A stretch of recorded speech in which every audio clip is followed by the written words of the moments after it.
4 times 2 is 8 and 8 divided by 8 is 1. If you also get your answer 1, then this is totally wrong, because we have to follow the order of operations, that is PEMDAS, while solving these type of questions. PEMDAS is parenthesis, exponent, multiplication, division, addition and subtraction. Here multiplication and division are in the same team.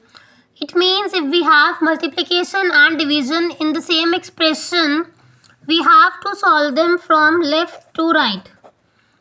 Okay, so let's solve this question by using PEMDAS. So what we will do, 8 divides 4 times 2.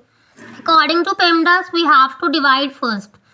It means 8 divides 4 is 2 and 2 times 2 is 4.